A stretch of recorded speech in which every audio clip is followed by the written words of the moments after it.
condition. Please consult your physician, psychiatrist, or psychotherapist for personal matters.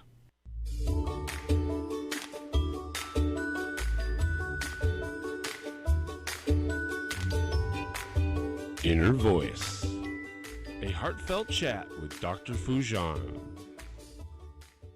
Hello, everyone. Welcome to the Inner Voice Show. I'm Dr. Foojan Zain. I'm a psychotherapist, author, and the originator of the Awareness Integration Theory. And hello to Sean, our director at the studio. This is a show about what matters most in our life, our minds, our thoughts, feelings, actions, relationships, and our fulfillment in this beautiful journey of life. Today, I will share with you the tip of the week about how your dualities create confusion for you and others, getting integrated by becoming aware of your different or opposing needs and vulnerabilities and desires, negotiating within yourself and becoming unified. Bringing your thoughts, words, actions in alignment. It's so crucial. Then I will share with you how to handle other people's opinion about you, being proud instead of afraid in the Ask Me segment. And then I will bring you Kaveh. She's a writer, editor, and a ghostwriter. You can find articles and blogs in the Huffington Post and Elephant Journal, among other journals. And we will be talking about her latest novel. Her novel's name is, ready? And Sometimes Why. I love that name. We're going to talk about immigration, assimilation. We're going to talk about mental health, depression, addiction, and much more. So don't go anywhere. We're going to be right back with the tip of the week.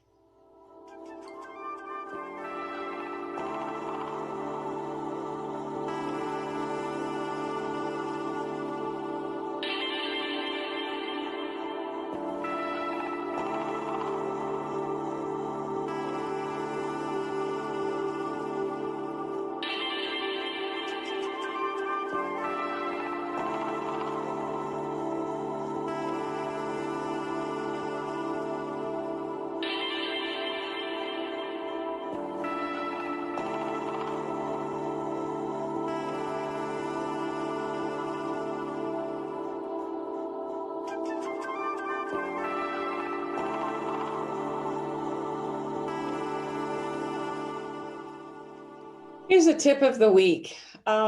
We are filled with dualities. When those dualities show up in our conversations, others get confused, lose trust, and get angry. As human beings, we are constantly experiencing dualities in ideas or behaviors. We can be conscious of some of these dualities, such as knowing what to eat, how to exercise, how to manage time, state that we're really committed to doing it, and not take any action. There are times that we say our belief about a matter and not be conscious that we do the opposite, such as stating, I'm honest and don't like people to lie, but lie constantly and have justifications for it. When our dualities only affect us, we tend not to have results that we want. When our dualities affect others, we lose the quality of the relationship. People can't count on us, they lose respect and trust, and they hold back and doubt who we are and our intentions.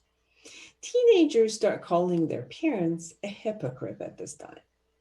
These types of expressions of dualities create many marital arguments, since a married couple makes many decisions together in all areas of life.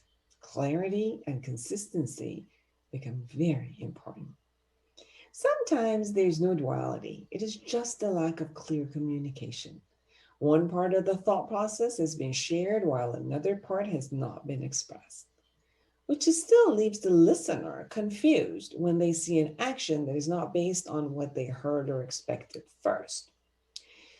So clarity in communication is important.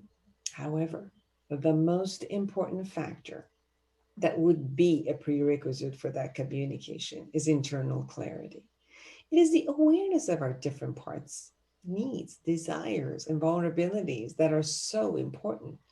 The process of negotiation between the parts facilitates the integration, therefore, creating a sense of integrity and wholeness between our thoughts, emotions, and actions.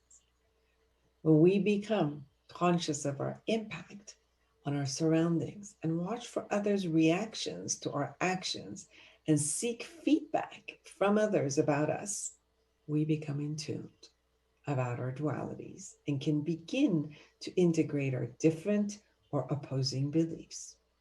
Our conversations and actions will then be based on a unified inner self, an alignment between our thoughts, our words, our actions, and brings integrity and congruency within ourselves in relationship to ours.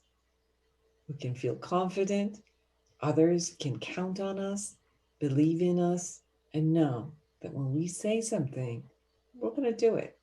And the most important factor is when you say you're going to do something, you're going to feel confident that you're going to keep your word. And that's when you're going to feel the most powerful. For the awareness integration skills, go to my book, Life Reset, the Awareness Integration Path to the Life You Want. And you can find that in Foojan.com or Amazon.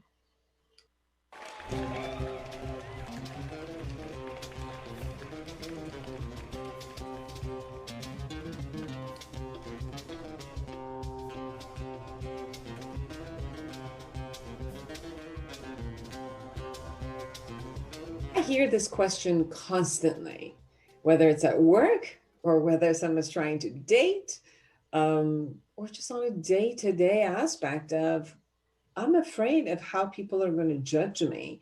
So I've stopped producing. I stopped sometimes breathing.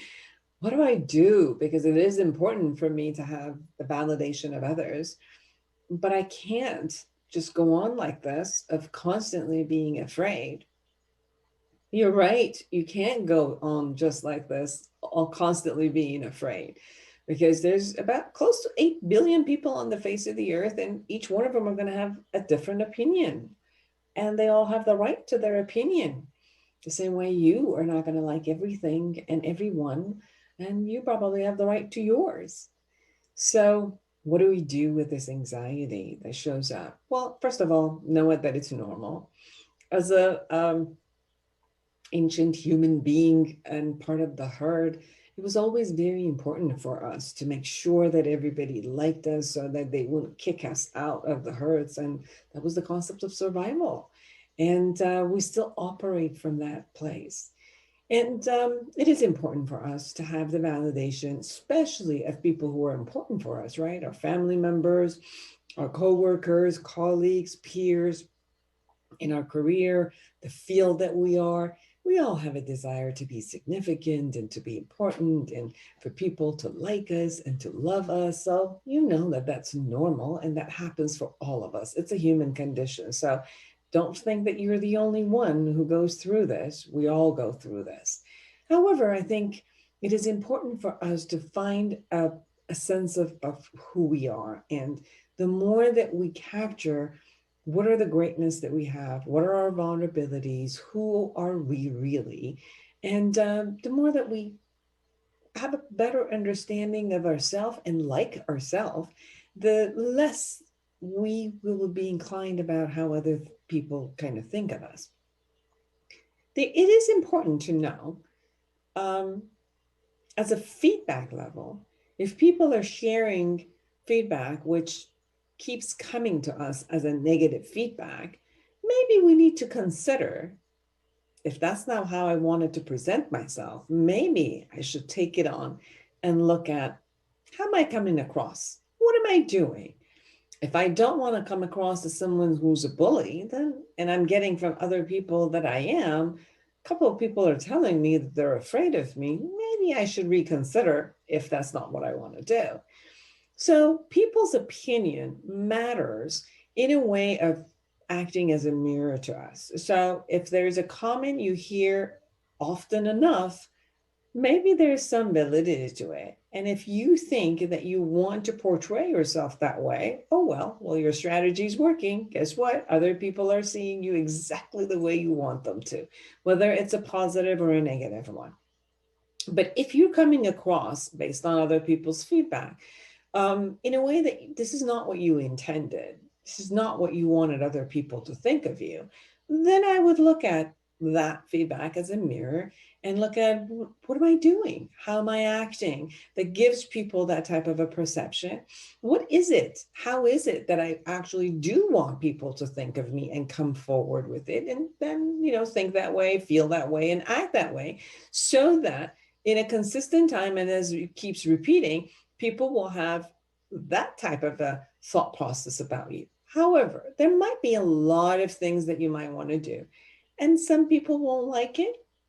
And if it works for you, and if it works for your, highest intention, and it works for your job, career, brand image, who you are, who you intend to be, and you're going to be out there acting that way, and you think you're doing well, then it's okay if some people don't like it and it won't work for them. I've heard from a lot of very, very successful people who are amazing and they do great in the world, but they still might have haters and people that just might be jealous of them and not like them. But they know what they create in the world, and they continue believing and moving forward with, the creation that they have. If what you're doing is not harmful to you, and it's not harmful to anybody else, and you don't have an intentionality of harming yourself or others, and even if you don't have the intentionality, that type of a behavior, talk, words, any of those, it's not damaging anyone and anybody else, it would, then do it. Take a stand for it. And if some people just don't like it, it's okay. It's their opinion. They do have the right not to like every single thing that you do. So I think that you might want to look at, do you believe in what you're doing? And if you are believing what you're doing, if it's based on some value system that you want to implement in the world, in your relationship, in your work relationship, in your intimate relationships, in your family relationships, in a society, and you see that the impact of what you are doing, it is for the greater good. And the feedback that you get from people who are surrounding you are overall a positive aspect, a positive concept, and you see the impact in a positive way in people's life, that you are making a difference by your action, then trust yourself, put yourself out there, create what you need to create. And if there are people who don't like it, it's okay. That shouldn't stop you. You can even ask people if there is an opportunity. What is it about what you said or you did that they didn't like? Listen carefully. Maybe there is something there that could benefit you and move you forward, that could really enhance what you're doing already. And if you hear the comment, and it's their opinion, but it's not necessarily relevant to your issues or what you want to create, you can always thank them and say, thank you for your opinion. I will take that into consideration. And if it's useful, you will. And don't worry about the social media conversations. I know that we all love to get the likes, and we get very disturbed and upset when people just share their opinions that wasn't really requested from them, and they kind of badmouth us, or, without taking any responsibility or accountability, just putting whatever it is out there. Kind of take it in stride and just take it as it is. But know that you are the most important evaluator of what you do. You yourself and your integrity and conscience, and looking at reality of what you create out there, is the actual evaluator. So evaluate yourself. And if this is really what you want, then do it and feel proud. Do something that no matter when you are asked, when you are confronted, you can put your head up high and by confident justify every action that you're doing. If that's the case, then do what you need to do and feel proud.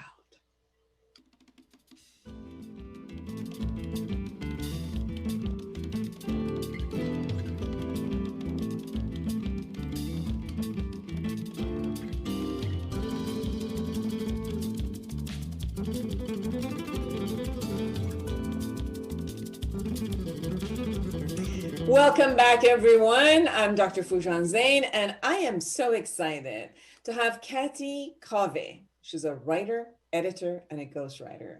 You can find her articles and blogs in the Huffington Post and the Elephant Journal, among other journals.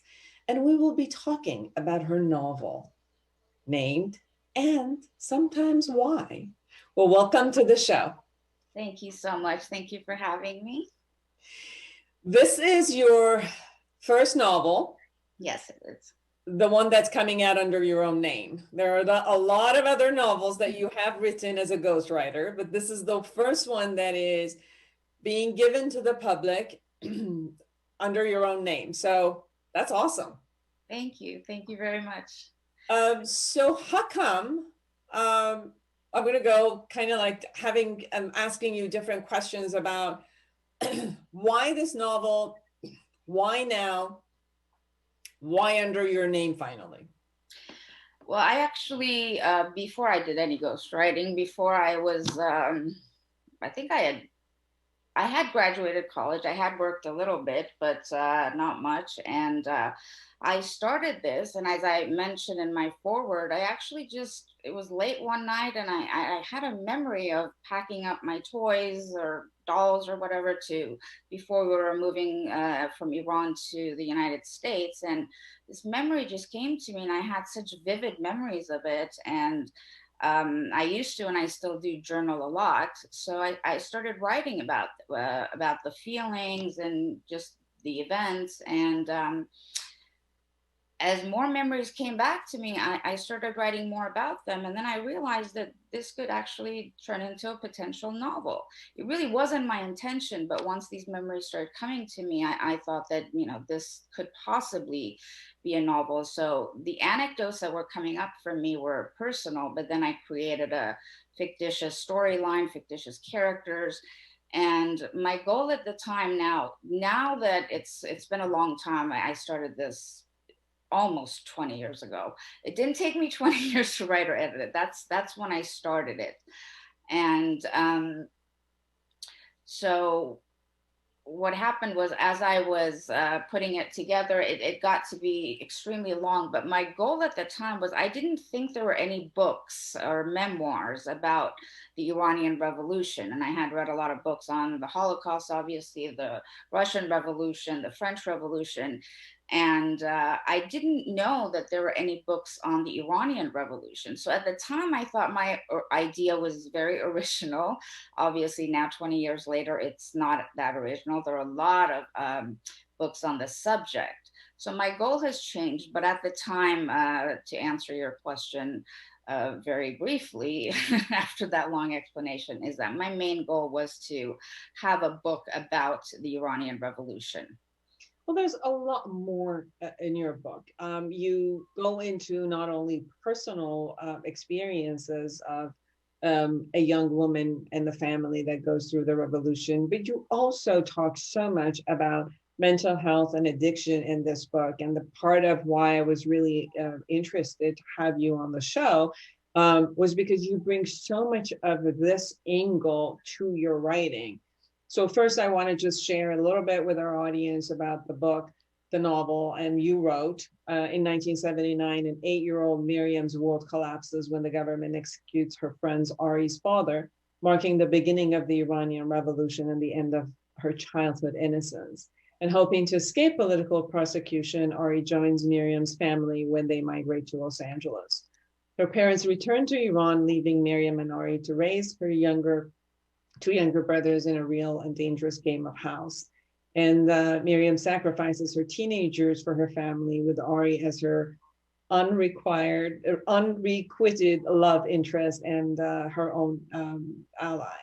And years following to the visit, parents force her and her brothers to stay. And then Miriam becomes westernized young woman in a socially repressed country, suddenly stripped her of her adult roles, and Miriam's world becomes a never-ending party laden with black market alcohol and superficial friends. And we kind of go into then the tragedies and the world of prejudice, addiction, hypocrisy, and everything that happens from her in this concept. So I know that there's a lot to unpack in this book.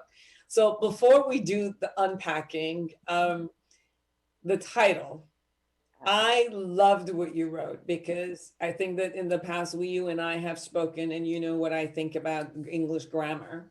So it really, like, I started laughing my head off and having an experience of the title. But I want you to share with our audience about the title.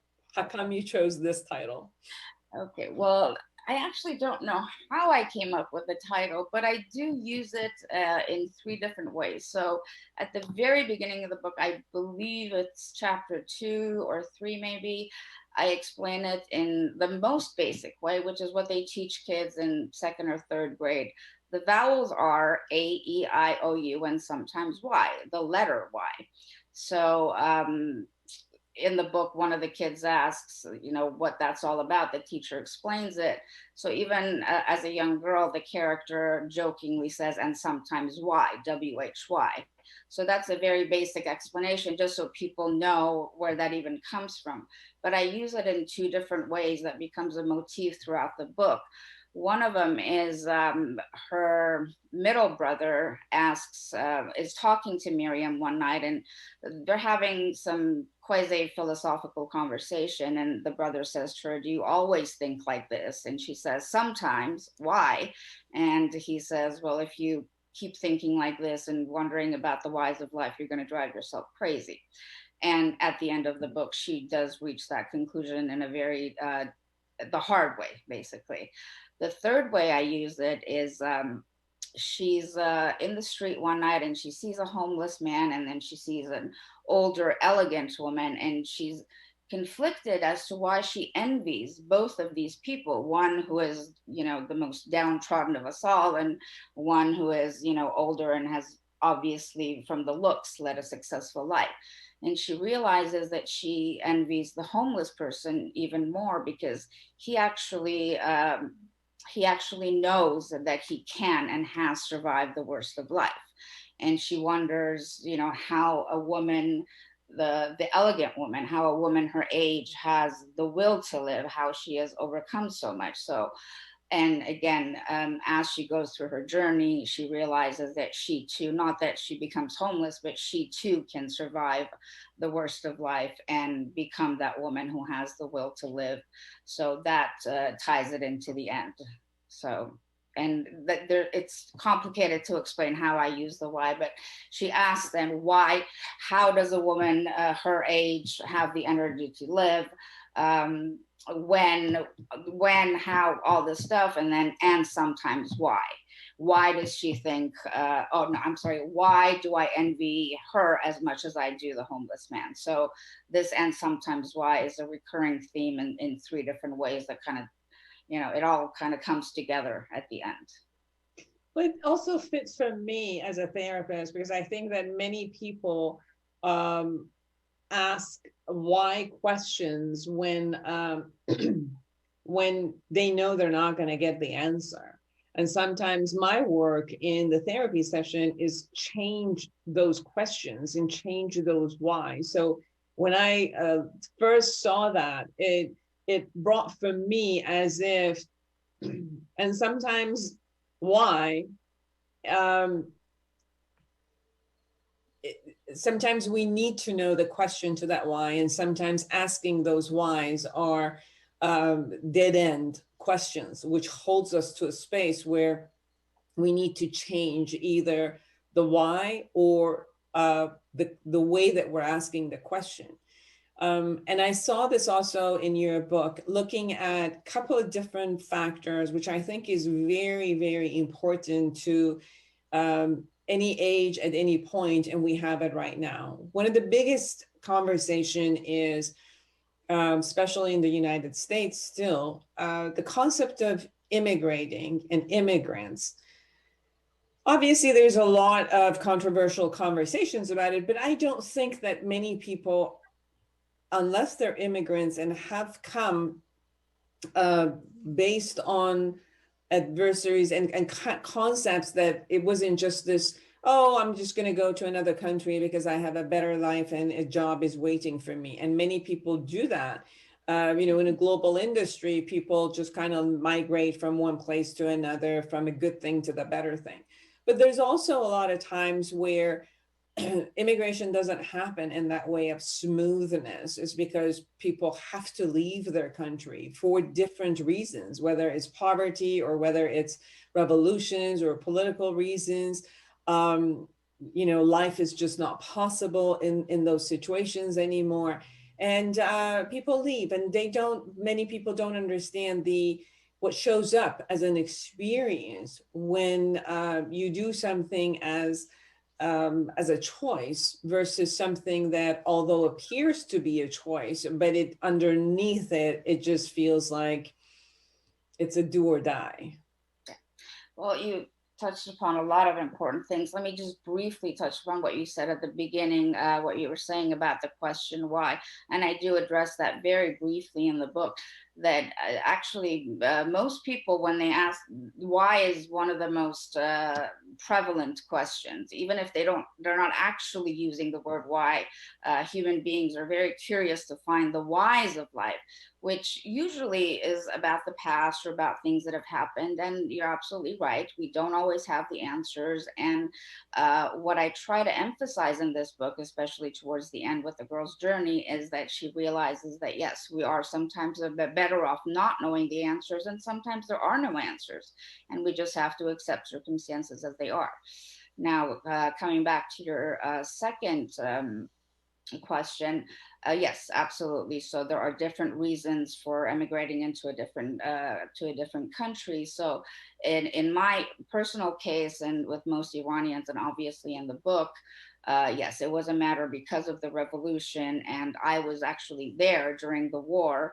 So, but something interesting came up when you said that. And it's the same in the book. I was I think 9 when we left, and I had no problems being in Iran. I loved my life there, and my parents were, just mainly because of the education system, and my brother might have been drafted for the war very very soon. So they were the ones who had this fear of, we have to leave this place, political reasons. I didn't understand what the issue was. I mean, my mom was crying when she found out I had to wear, the very strict Islamic uniform to school. And I said, I'm the one who has to wear it. What is it to you? Why is it upsetting you so much? So as a child, I really didn't understand. I just kept hearing that they're doing it for my brother and I, and it's for our own good. But I personally didn't see any reason why we had to leave Iran. I loved it. And when we came here, it was extremely difficult adjusting. So it's not until years and years later where I realized that they really did try to make the best decision for our education, for our future, for us to have freedom. But as a child, I didn't have that understanding. And I kind of felt like I was forced to leave with them, and I wasn't happy. I was doing it to make my family happy. So, but yes, it is very difficult, both for adults and for children, teenagers, different ages have different experiences with immigration. And I think it's difficult for all ages, not just for adults. It's just as hard for children and teenagers. So you had a couple of different experiences of immigration. One was as a very early childhood to Europe, and then coming to US under the concept of, the revolution. What are some of the experiences that maybe you experienced and brought it into the book from your experience as far as an immigrant and what they have to actually experience. There's loneliness, there's depression, there's anxiety. There's so much that shows up, depending on where you go, what age you are, and how you're received in the new country, how you assimilate and acculturate yourself into the system, and and the differences between knowing that you have kind of like assimilated to a new system while you kind of like go back into another system, which, when you went back to Iran, when we go back to our family systems, even if the family system is here. And I've heard a lot from whether Iranians, Chinese, Hispanic, and any of the countries where they come in and they're very much like a family and a societal grip, and then the person who becomes the first generation or the immigrant, which becomes assimilated. But then the minute, you go back to the same family or the same place, you go back to, it's like a train that takes you right back into your old ways of being. And sometimes we feel split about who we are. Our identity becomes really split between, these two cultures that are constantly living with us, within us. Absolutely. And that's the biggest dichotomy in the book. And the biggest, one of the questions I ask at the end of the book, at the blurb in the back, is, will Miriam finally find home? So throughout her journey, she never quite knows if she's American, if she's Iranian. So again, you touched on so many different aspects. So let me just say this, so I don't keep having to say I versus Miriam. Miriam is very much based on me. So especially, the book is in 3 parts. The first part especially is very much autobiographical. The events that happened in Iran, the events that happened when we first moved to America, they are, I would say, 95% factual. And it would surprise people. There's a scene I have when we first arrived to America in the airport, that even though our visas were legit and there were no political reasons, my family had no political ties in Iran. And it was a very, very skinny, pale man. And that scene is in the book. And some people think that scene is 100% made up, because I'm trying to hammer in the home of how I saw the prejudice almost instantly, like the second we landed. But it's not made up at all. It's verbatim. And I remember it very vividly, how this man was talking to my father saying, why are you here? And my father said, for a better fate for my family. He brought up the hostage crisis. Don't you think the Americans you held hostage didn't deserve a better life? And they had this exchange. The man, he turned bright red, and we were just standing in shock. And he threw our passports on the floor, and my dad picked them up. And my dad's a very polite man always. And he said, thank you, sir. And the man screamed, don't thank me, sir. And that was my first experience of prejudice. And I didn't know about the concept, and I was so confused, thinking, what did we do? What have we done? Why is he treating us that way? And so that was my first experience, actually landing in the airport. So that's very much factual. And the parts where I first start going to school, some of it is made up, but the main premise of how there was prejudice and bullying, simply because I was from Iran, and I was 11 years old, it was truly traumatizing for me, because again, I didn't even know of the concept of prejudice, let alone experiencing it. And I took it very personally. I went to a school where there were a lot of Iranian kids, and they would get the same comments and they would just brush it off and not take it personally. But I took it very personally, because I was very confused. I didn't understand why someone would, bully me just because of somewhere I was from. And I spoke fluent English. So it wasn't a language barrier. I had gone to American schools in Iran. I was very familiar with the American culture.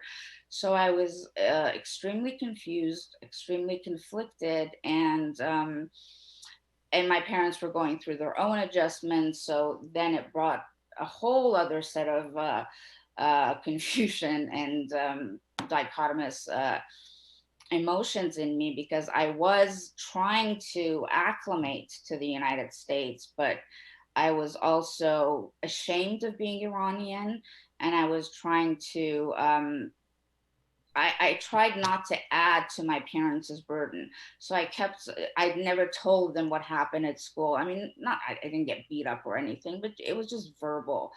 And I never told them that I was going through anything. I said I was fitting in fine, everything's okay. But I just remember those years as being very traumatic. I have an example. This was much later. By then I was used to it, but I just want to bring this example as something that back then was, I wouldn't say acceptable, but we had to accept it. And I'm just imagining someone saying something like this now.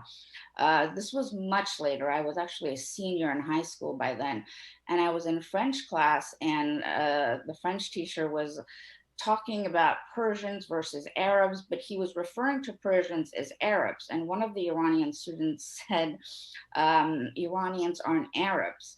And I'm not going to use foul language, but the teacher in a class that had at least 3 or 4 Iranians said, Arabs, Iranians, same, the S word. And we all just got quiet. I'm just imagining someone saying that, or imagine saying, saying to an African American, oh, African, Cuban, same. It was shocking then, but now when I look at the climate and, women, people of different sexual orientations, people of different nationalities, colors, fighting for equality, where we thought there was equality, and now we're seeing that no, there's still a lot of xenophobia, racism, homophobia. So you can just imagine how much worse it was then. And now people are rising up, and it's not acceptable to use racial slurs, but back then we just had to tolerate it. We just had to accept it. It's as if a Black person, again, excuse me, I'm not going to use the word. It's as if saying to Black people, oh, we're just going to call you the N word and you just have to be quiet and take it. That's how, for lack of a better word, absurd and ignorant it was. So, and is. Exactly. And nowadays, people try to be politically correct. And some people still have the prejudice in them. And one of the things that I talk about in my foreword, I think everybody has a duty, but especially as writers, we have a duty to educate people. And all kinds of prejudice, whether it's xenophobia or sexism or homophobia, all of these come from ignorance. Yeah. So educating people, making them aware that we are all the same, no matter our gender, our skin color. So one of the things I was trying to do is break a lot of stereotypes about Iranians and say, we are human. We have the same emotions. We have the same thought patterns. We are the same. Yes, and I think this is more relevant today, again, with the political concepts that's happening between the US and Iran. I think it's important for people to get to know who we are as human beings, and not just categorize and stereotype, from that ignorance, that our job is to actually open up and see, and connect from heart to heart, connect from human to human with each other. Kaveh, you also talked about in your book with Miriam's passage through mental illness and mental health issues. One of the most prevalent one was depression and anxiety. And then from there, going to get rescued toward alcohol and obviously drugs. And then instead of getting rescued, it's more and more into the deep end. And then up. So can you share a little bit about, what you wanted the readers to know about mental health and addiction? Yes, absolutely. So again, Miriam is very much based on me. So in the book, the parents leave to live in Iran. So Miriam and Ari, who has no relation to her, but she's sort of a brother figure, but they're not actually related, and she has two younger brothers. So at the beginning, the middle brother has a drinking problem, and Miriam Ari are trying to, control him, taking him to therapy. And the brother's therapist talks to Miriam at one point, saying, "You might want to seek some therapy for yourself too. You are still a child, and you've taken on these adult roles." And she's so in a parental role that she doesn't understand this. And as the book progresses, it becomes less and less about the brother's mental health issues and addiction, and Miriam herself. um, she's always had the depression, anxiety, and signs of addiction, but it's not until she goes back to Iran as an adult and she no longer has these adult roles that she pretty much puts herself in a self-inflicted prison of alcoholism, taking pills. Really, her demons basically show up out of the blue, to the point that even she's a little bit surprised, and she has to realize that she needs to work on herself rather than continuing to focus on her family's issues or her family dysfunction, that she needs to do work on herself. So going through writing about Miriam and kind of like fitting your own experiences, what is it that you want to share about depression and mental illnesses? I think my main goal is to, because this is, I'm not saying my target audience is Iranians or Americans, but I will say that especially in the Iranian community, there is such a stigma against or about mental illness, about being in therapy, about addiction. And one of my main goals was to, not to say remove the stigmas, but again, to educate that this can happen to anybody, that any teenager going through the regular teenage emotions might fall into depression, anxiety, get into drugs. And it's so crucial for parents to be aware of what's going on with their kids and get them help as early as possible. And obviously that doesn't happen in the book, and she goes into full-blown addiction. So my goal was really to show that, this was a girl who came from a good family, a well-intentioned family. Her parents made a lot of I wouldn't say bad, but decisions that in hindsight were not to the best interest of the family. So this is not a girl who went out partying looking for drugs. She was using it to numb her emotions. And I just wanted to bring that to light, that, addiction, mental health issues of any kind, whether it's depression, anxiety, obviously the more serious ones like schizophrenia, borderline bipolar, they need much more care of a psychiatrist. But let's just focus on addiction. Again, it can happen to anybody.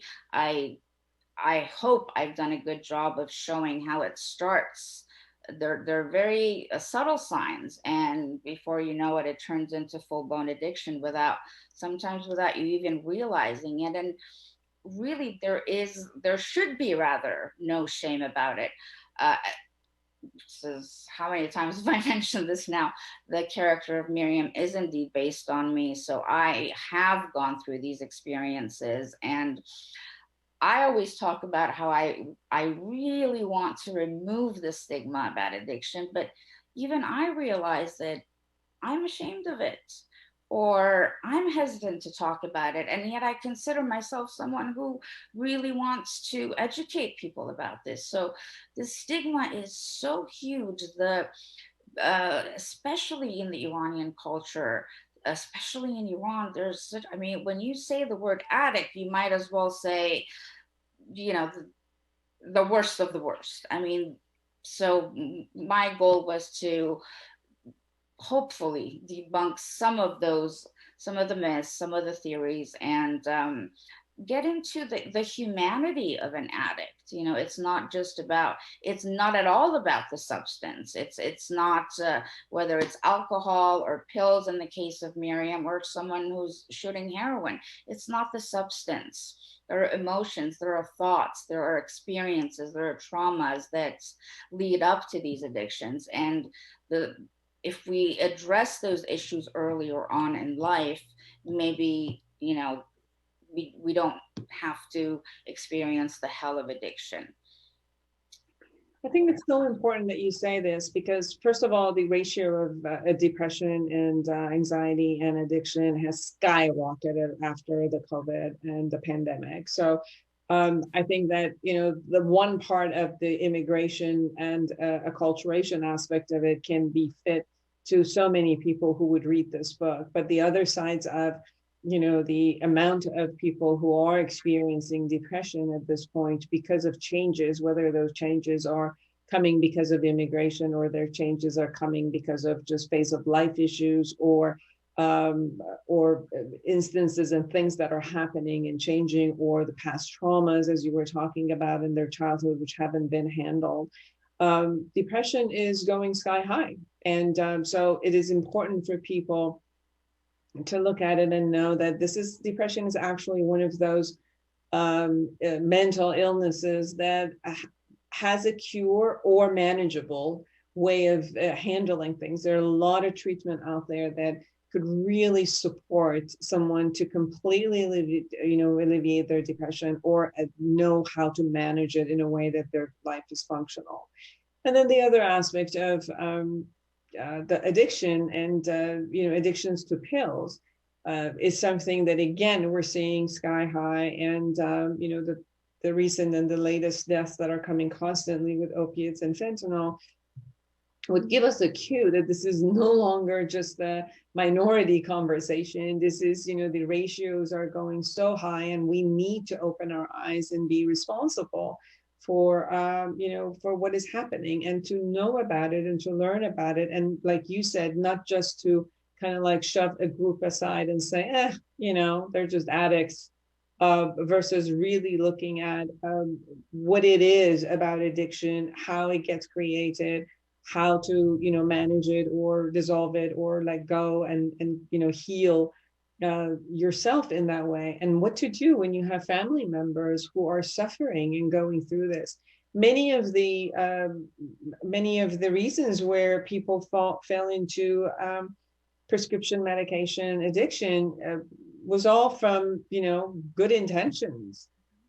People couldn't sleep, so they just wanted sleep medication, and it wasn't working anymore, or they were having anxiety, and they were drinking a little bit or using something and calming themselves down, or they went and had an operation, and in the hospital they were given opiates in order to bring their pain down, and then they kind of fell into that path.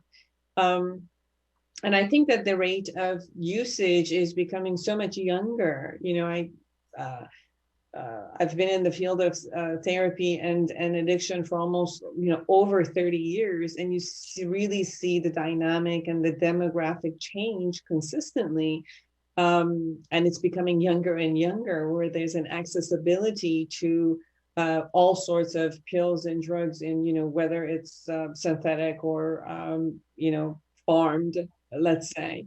And I think there's a different kind of an openness with marijuana and all of that, and mushrooms, and this is beside all of the other pills that are coming out. So I think it's very important for people to get to know. And I think that most people also relate to a story much more because they can see themselves in the story and learn about all these details that maybe us as therapists or psychologists or media try to give information, which a lot of times people hear the information in their head, and they'll take it in as a cognitive process. But I think that the way you brought it into the novel, not only people get it in the cognitive level, but they really get it in an emotional and an experiential level, and they can relate to what is, whether they have gone through or have been having depression, anxiety, and addiction, issues, or that they know someone and they can kind of like finally not only empathize, but to have an experiential experience of someone who is going through that. Absolutely. And so I'll say this. I think one of the most important things, I myself have a 17-year-old now. Like you said, back in the day, drugs were considered, illicit drugs, heroin, street drugs. And when I first became addicted to pills, and I even say this in the book, it maybe just be one line, I didn't think of them as drugs because a doctor would give them, or I would say it's a pill, it's not a drug. Now, everyone knows that, okay, it's the same thing. When it happened to me, I truly did not realize I was an addict. So, and now it's like, as you said, it's all over the place. Opiates, the epidemic is skyrocketing. I think one of the most important factors in addiction is honesty and communication within the family. Because another thing with all families, but it's, again, especially with Iranians, is they just want to turn a blind eye. Like, okay, I understand my child is an addict. What institution can I take him? What therapist should I take him? Whereas an addict can get recovery by themselves, I mean, without their family, but the process is so much faster if the family gets involved, because it really is a family disease. Even if only one person is an addict, every person in that family gets affected. They might sometimes even be the cause. It's certainly something that they need to handle together. There needs to be communication. There needs to be honesty. And the reason I think it's so important for the stigma to be removed is so that children are comfortable talking about it without feeling like they're being judged or blamed or looked down upon, whether it's their family or society. So I hope that this book is a good illustration of how that doesn't happen, and the catastrophe that can result when there is no communication and no family support in bringing the child or the teenager out of addiction. Kathy, Kaveh, everyone, and the novel is And Sometimes Why. Kathy, in 1 minute, if you would like to wrap up and say some things that we haven't been able to say, and you really, really want our viewers and listeners to know about this, about yourself or the novel, And Sometimes Why. So again, my main goal was to debunk a lot of stereotypes about Iran, to tell the story of a revolution. But now my goal has changed, and my goal now is for people to see these underlying themes of mental health and addiction, xenophobia, homophobia, and to put a quality book out there as far as the writing is concerned, which is a whole other discussion. But if I can even reach one person so that they can connect, if it's whether it's an Iranian or any other nationality, that they have gone through the process of immigration, that that there's something there that they can relate to, or it's mental health or addiction. If I can just reach one person, even if one person says, oh, I felt that way, or I feel that way, or this is happening to me, that's really my main goal. Where can they find you and your book? They can, or the easiest way is to go to Amazon.com, and sometimes Why, WHY. If they just type in my name, it's probably the easiest because it's the only book I have. So Kathy, Kathy, Kaveh, and then it's And Sometimes Why. So Amazon, and the ebook just came out, so they can get it as an ebook and as a paperback. And bookstores and libraries, they may not have it in stock, but if you ask for it, they will order it. So beautiful. So everyone, Kathy Kaveh, and go get the book. It's an amazing book. I just want you to know that your style of writing is so beautiful. I started laughing, and then there are areas that you really connect, and then you get really engrossed in, wow, what's the next level? And then you cry, and then you feel the pain and you agony, and then you laugh again. And I love the book. one of the lines that was just like, I was laughing for so long and I kept going. It says, in my next life, I don't care if I come back as a dog, as long as it's a male dog instead of the, yeah. And yes, I actually said that in my head one time. Yes. So, yeah, so there's a lot of these great lines there that just kind of like, there's this calls up all the hypocrisy that is out there, but in a beautiful and in your beautiful humor that shows up from also the pain. So the pain is respected, although the humor comes in and really like lifts it up. So thank you for doing that. I wish you the best success. And I wish that everyone who reads this book really connects and sees how much these are human conditions and issues about anyone from any nationality and anywhere they are. So that this book helps you, the reader, in connecting with all aspects of humanity, whether it's their vulnerability or the strength and the resilience that shows up from all of us. So thank you, Kathy, for coming and sharing your book with us. Thank you so much, Dr. Zane. Thank you for having me. And I appreciate all the compliments. And I hope everyone just, even if they don't get anything from it, I hope they just get some entertainment and enjoy it. So thank you so much for having me. I appreciate it. So everyone, go get the book, And Sometimes Why by Kathy Kaveh. Thank you so much, all of you, for being with us, and create an amazing life for yourself and everyone around you. And until next week, bye-bye.